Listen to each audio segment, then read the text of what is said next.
I first came on the City of Dreadful Night in McDermott's 1944 Golden Treasure of Scottish Poetry, which had the proem, the introductory proem to it, to the City of Dreadful Night, and that just hit me.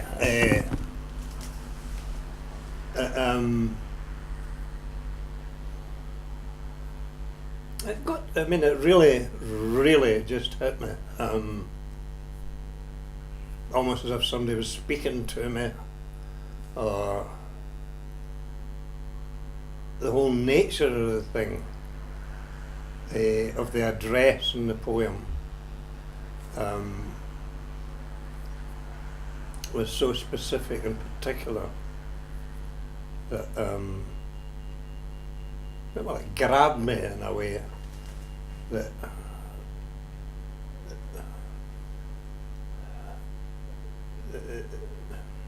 ordinarily writing doesn't, or things don't.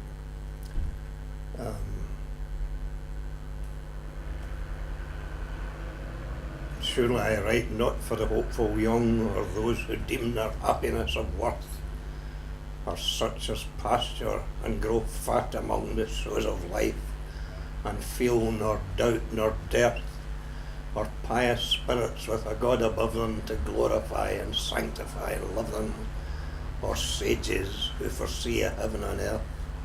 For none of these I write, and none of these could read the writing if they deigned to try. So may they flourish in their due degrees on our sweet earth, and in their unplaced sky. If any cares for the weak words here written, it must be someone desolate, fate smitten, whose faith and hope are dead, and who would die, yes, some weary wanderer in that same city of tremendous night, will understand the speech and feel a stir of fellowship in all disastrous fight. I suffer mute and lonely, yet a brother travels the same wild paths, though out of sight. O sad fraternity, do I reveal your mysteries shrouded from of yore? Nay, be assured, no secret can be told to any who divined it not before. None uninitiate by many a presage will understand the language of the message, although proclaimed aloud for evermore. I always hate forgetting a wee bit. It begins, lo, thus is prostrate in the dust I write, my soul's sad journey and my heart's sad tears. Yet why evoke the spectres of black night to blot the sunshine of exultant years? Why disinter dead faith from mouldering hidden? Why break the seals of mute despair unbidden, and wail life's discords into careless ears? Because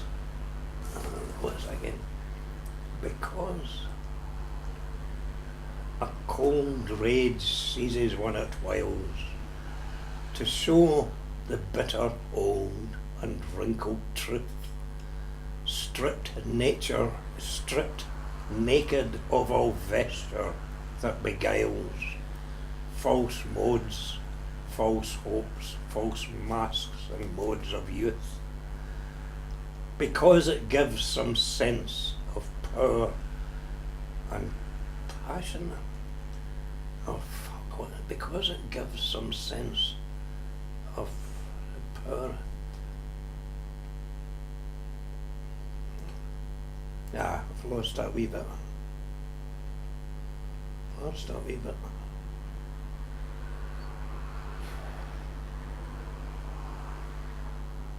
Used to be my party piece.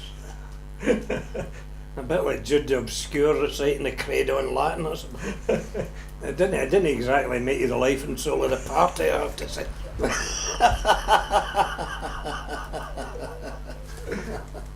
But anyway, it's that specificness. And as always, when you analyse this, the voice speaking specifically, goodness, where does it lead you?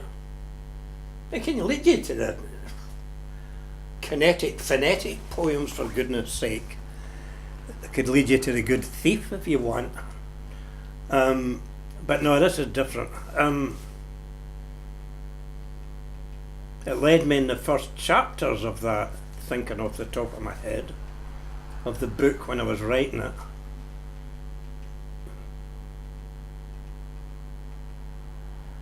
Of talking in Scottish theological history of the nature of the atonement and the nature of, it's an existential thing. And it's actually, and it says an existential writer is always aware of the potency of the moment, has almost been trapped in the moment, overloaded with moral import and discrete ETE existence, in which language has not become already pre-established in that which is seen and experienced, but which language is attendant on it as something which can be evaluated, which is not integral, which, no, that's not even it.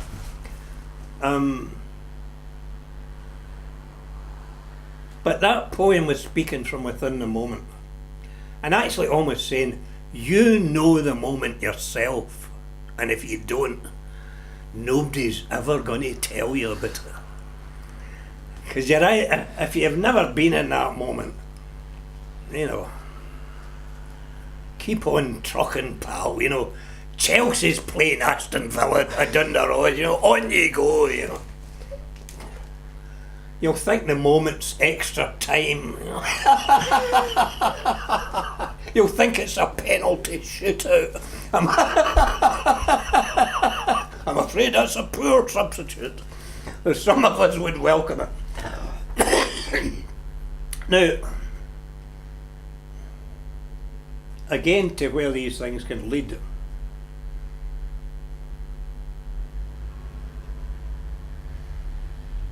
That discrete importance of the moment and the existential, at one point even, I wondered whether it was a gendered concept. Eventually, you know, whether existentialism was a male thing, but I don't actually think so. Anyway, just because I'm thinking of other things. But one of the things, say for instance, critics defied by mystery of creation always want to bring in the pathological. So you'll see their wee snouts wrinkling at the thought of maybe dissociative trauma in childhood. That's why the poor writer, you know, has a sense of the moment, because they were trapped in a moment. I've had that done to me, and I know that. It's one of the delights of Scotland. But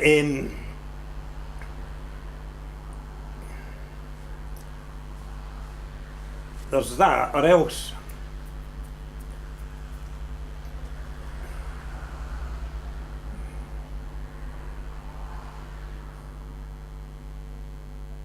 there's the other one that I can't remember, just because I got so angry there.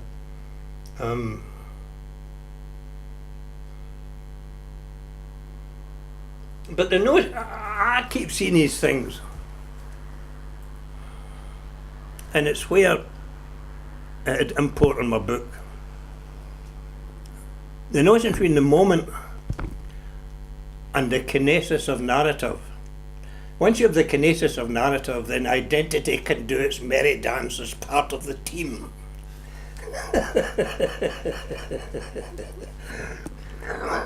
But we can forget.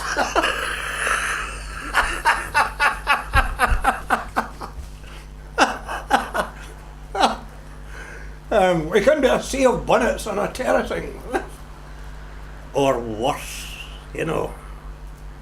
But you then get to the moment of the lyrical versus the kinesis of narrative. Now, I think prosodically that has been one of the confrontations of the 20th century, and here we are in the 21st. The thing, again, I mean, most, I mean no names, but it's no dawned in Scottish literature yet, put it that way, you know. But anyway, I think McDermott's a modernist, for God's sake.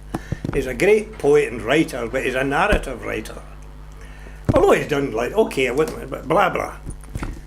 The workshop of this, as far as I'm concerned, is Carlos Williams's Patterson, which is the attempt to write an epic or a sustained narrative, but it's not even the attempt, it's the interjection of prose narrative as a way of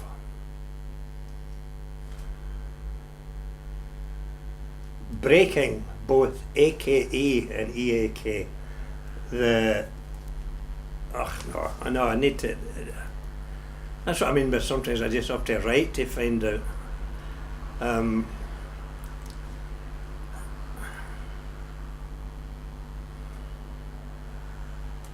This binary as a creator, as they call him in Scotland, a creator, or a creative, this binary, it goes to things like come up in the history of Scottish intellectual theological things. Like, for instance, I get into this, I mean, I was brought up Catholic.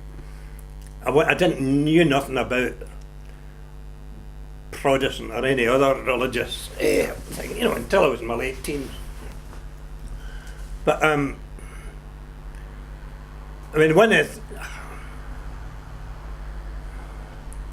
writing this book led me into having to research on the history of the Church of Scotland and the history of millennialist movements in the 19th century. And it then, as is a recurrent theme in Scottish and other literatures, the business of predestination or freedom. And again, the universal atonement versus predestination is a form of the moment versus the narrative. Predestination is a narrative already written. The universal atonement is the moment always been present. In that sense, there's an existential connection between that form of theology and I mean, R.D. Laing, I knew, was interested in MacLeod, the guy that was one of the ministers down in the area where Thomson, Helensburgh way, Campbell MacLeod. This idea that the only way you could get by it having been laid on you that you were doomed was that the present was still so full of power that it was presently available. I mean, particularly when you get into this, like, you end up talking this bloody jargon. But I was able to see, at any rate, and think of it in relation to, like, Thomson's mother was someone who got involved in the gift of tongues movement, which I saw as being part of this. I didn't see anything. You follow the language, you know. You follow the language. That's the difference between writing and writing up. Because things still tell me things years afterwards. Years afterwards. And when I say they tell me, I mean that there's that area of meaning latent within them. And sorry, it's getting a bit.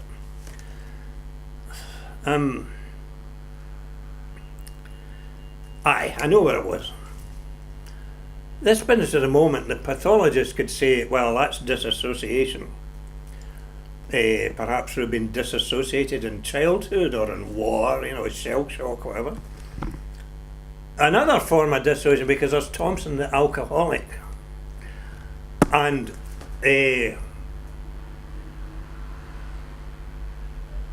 someone with a hangover. I've never had the DTs, but I've had a hangover, and I know the heightened sense of awareness I can give.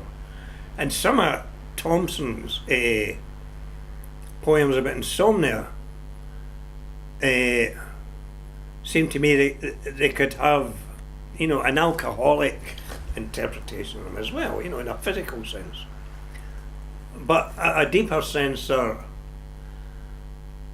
in a way that interests me, is somebody trying to form metaphors for the presentness of the presence, or the presentness of the present. So this ends up just being a lot of diffuse talk from me. I mean, you know, because I keep just pursuing. What I found in writing the book was, for me, it was a learning process in many ways. I learned about history and movements of the Church of Scotland, the Free Church, millennialist movements, and writing about somebody in history, their being, as it were, at the intersection of different courses. In Thomson's case, there was the army, the British Army in Ireland, army education, which was been founded more or less because they wanted the soldiers to be able to read the rifle manuals. And then there was a free thought movement. He coincidentally happened to meet Charles Bradlaugh when he was in the army, who was the leading kind of what would now be called humanist of his day. So it was a whole free thought movement. And all these, in fact, had left their own tracks of voices. That's what I found compiling the book, because I did not want to have a narrative voice. I did not want to be the voice of author. There is nothing I detest more than something that calls itself a biography, which will say that so-and-so thought, or so-and-so said. I mean, you know, this business of so-and-so thought as I looked out the window, I don't even know what ended. I don't even know what I think myself. I don't know what that means, you know.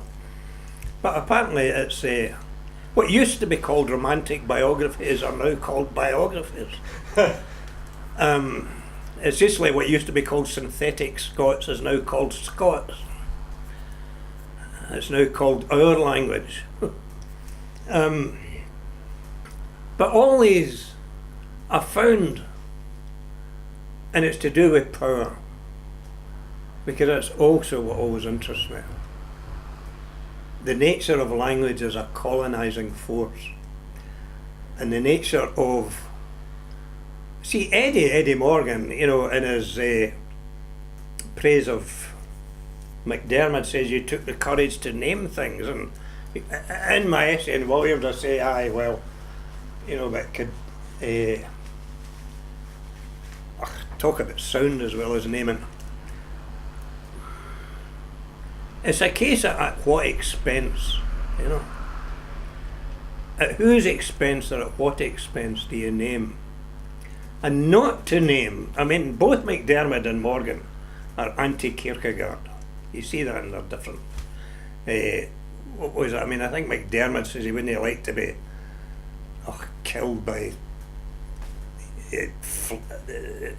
geese tramping on him or something. And Eddie's got the poem about whatever it is about the kingfisher. He didn't want to be the thing that's sitting at the, you know, and tramping and no doing anything. Because both Eddie and McDermott are both namers and narrative poets. And even although McDermott is a great lyrical poet, and perhaps that's his best thing is his early Scots lyrics, these are naming poems in the sense that it's the Scots Lexis is using.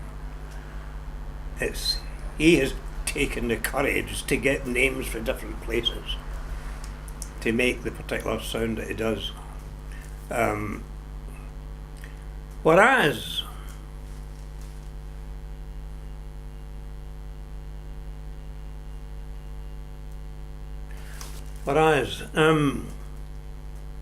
as it happens, for instance, the two Scottish poets of mark to me in the 20th century, well, there's a lot of poets living now that I admire and like, but I'm talking about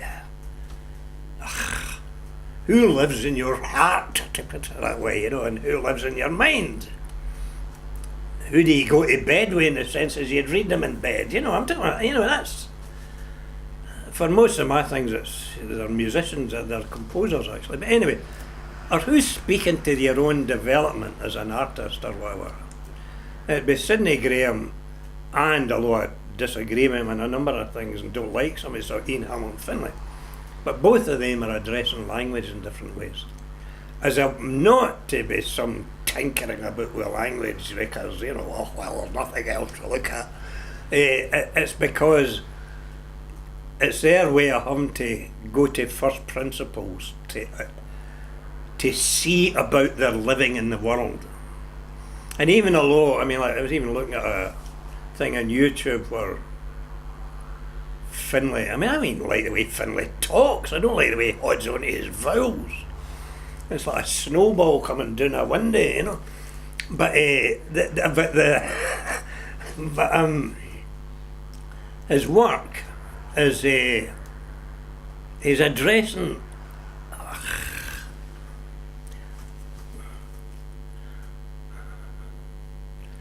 it's in the moment. Although again, another. I'll just stop there. With Thomson, what I found interesting was the actual record of people talking or describing their account of seeing people in transport of ecstasy, as happened, you know, in the west of Scotland, in the Helensburgh area in the 1830s. And I found also then, if people were literate, the first thing he went, as soon as I got a name of anybody, was to go to the British Library catalogue, because a number of people who wrote wee pamphlets denouncing somebody else's legion, you know, I mean, it was just amazing, all these wee pamphlets that would be produced. But so there was I found there were voices there. There was the narrative, descriptive voice, even of the army places that Thomson would live in, the acreage of the grounds, the dimensions of the room. And then, when we talk about places of the mind, that whole burgeoning of the notion of the Holy Land, and finding out that Walter MacLeod, who was, you know, like Thomson was ended up in an orphanage when he was 8, an institutional orphanage. And you then get the fact that there's this wee boy in an orphanage who's got a wee brother born who is taken by an aunt up to Scotland. His mother's not dead yet. She lives another 6 months. She's over the wall somewhere else in London. And by his own testimony, a few months before she died, he wrote a letter, or rather, a few months before he died, he wrote a letter recalling this and saying that his mother had gone about with a cloud of melancholy hanging over her, mainly at the death of her little daughter that had caught measles from Thomson. Wow, wow, and again, wow, This is what this guy remembers shortly before he dies. This woman with a cloud of melancholy, and he's got this poem with melancholia hanging over her, never got over the fact that her daughter had died, who was 3, because she'd picked it up from him, from Thomson. I mean, you've got a kind of there's an obviously or apparently autobiographical poem from 1858, which I copied some of the manuscript, right? It's in the book. It's got things like, "You sadden us who want whole worlds of fun," the children shout at the mother, But anyway, so there's a if you're looking for biographical constituents of the city, blah blah. But going into the records of, for instance, Walter MacLeod was a person in charge of the Caledonian Asylum where Thomson was put, and he seems to have been a pioneering progressive chap who was pioneering a physical activity in the open air for children. He was also produced a number of books on arithmetic and other matters, including a guide to the Holy Land, which I got out the library at one time. And again, it was part of particularly the Protestant education at the time. And that was another place of the mind. They had all these bloody questions and exams, how many miles from Jaffa to somewhere else? And what does such and such grow? It was extraordinary reading it. And this is a place of the mind, because this is the Holy Land. Which if to rattle off all this stuff about the produce of the Holy Land. But I would just quote this without comment. The narrator's only intrusion was in the selection. You leave it up to them, because you may as well have pissed up a rope as far as...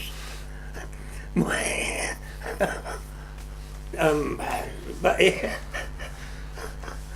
as Thomson put it here and there, someone will understand the speech and feel it stir,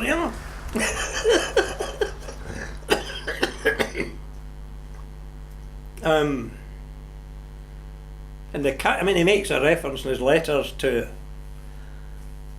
that he used to lie awake at night trying to remember the catechism. And I didn't realise they got I got catechisms, and I know I didn't want my own children to go to a Catholic school that I did, so we sent them to what are then called the non-denominational schools, which in those days, well, as I used to say rather bitterly in Glasgow, they don't care who they make a Protestant, That's how ecumenical they are, But anyway, oh God, there was this awful first year teacher. But we're only teaching them basic Christianity, Mr. Leonard. We don't indoctrinate them like the Roman Catholics. Wow, but anyway, when you see Thomson's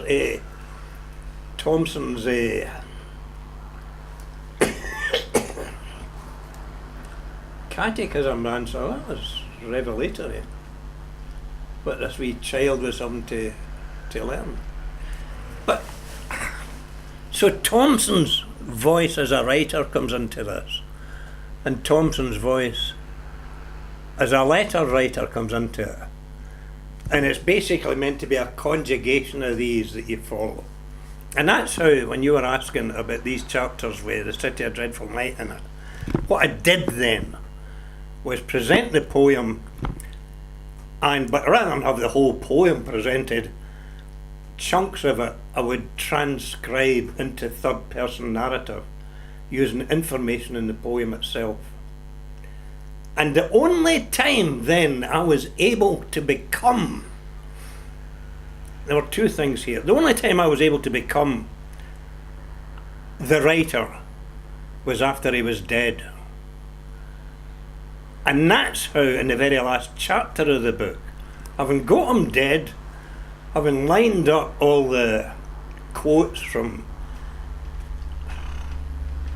I think Emerson's quoted, I think Marx is in there, Swinburne, what an arsehole he was, but I was able then to speak. But I deliberately spoke as a fiction. I spoke directly to the reader and saying, let's walk him down this street, you know. One of all this thing is to do with power. And I think as you saw, and that's why I love Brecht. He knows language and power are part and parcel of each other. And all governments know it. And anybody who runs an institution knows it.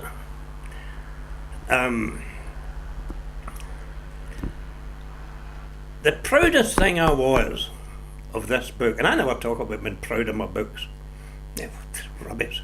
I don't mean the books are rubbish, I stand by them.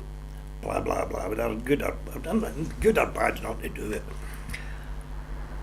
But I was pleased, put it this way, that the word I'm most happy with in this book, this biography, is the word blank. And that word blank appears in the chapter which was his diaries. And his diaries, which mainly contain weather and what he's working on as a writing to make his living. I can't remember, it was about 7 or 8 years and maybe more. And a lot of the pages are blank. So I numbered all the dates in that period. And then I got a random number thing, computator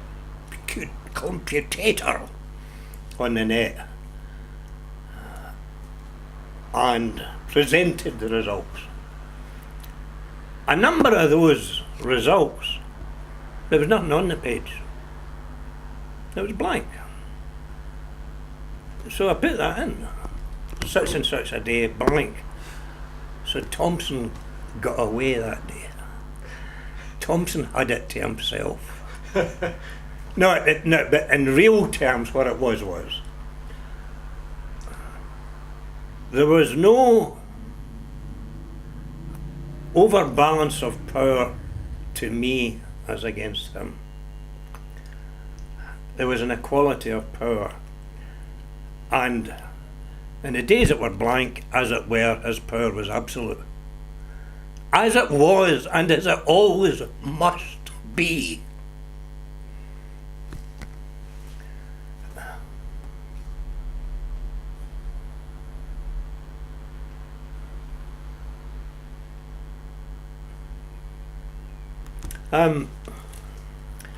It's also the City of Dreadful Night has really been a great existential poem. We've talked about bonding in emphatic communion. It's a bonding tool for those who have difficulty bonding.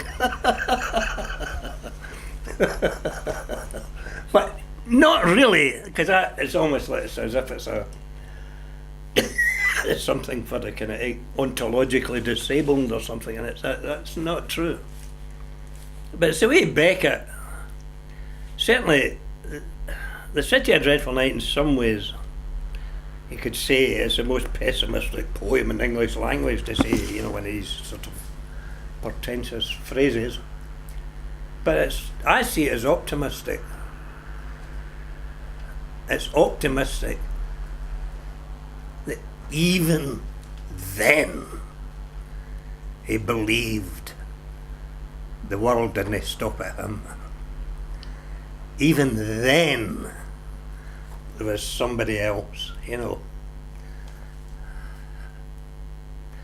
That somebody might just be somebody in a library, you know. And I was aware, reading that somewhere, what a privilege to be accorded that. What a privilege to go in that lottery, you know.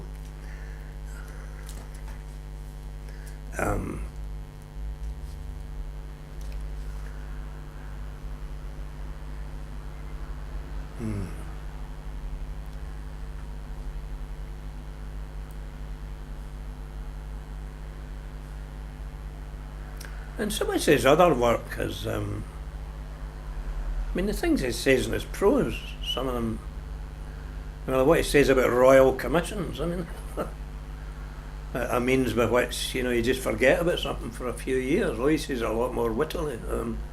There's a lot elsewhere in the work. There's a lot of duff stuff as he knew himself, and he would groan. Sometimes he would, as part of the writing. When he says, you know, that's does anyone care for the weak words here written?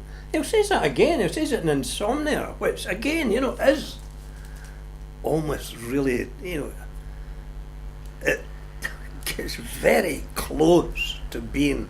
It's that people who walk the banal, you know, for goodness sake, Wozzeck, you know, will go to the so-called banal, where you'll get bloody surgeons and silver-headed fur coats sitting watching it. But I mean, when I saw Wozzeck, oh, whoa. I'm afraid it's what I try and do in my own way without even thinking about it. In something like a priest come on at Merlin Street or Nora's place. I know it's that. They're not Wozzeck. But that's the area. I mean, God, it really riles them like nothing else. It really does, you know. There's a TLS mob, you know. My God, it really riles them. Anyway, I sometimes think, I mean, Thomson, all these readings now, I used to think that way. I'll just finish, I was thinking. The idea of poetry readings. Read The City of Dreadful Night again.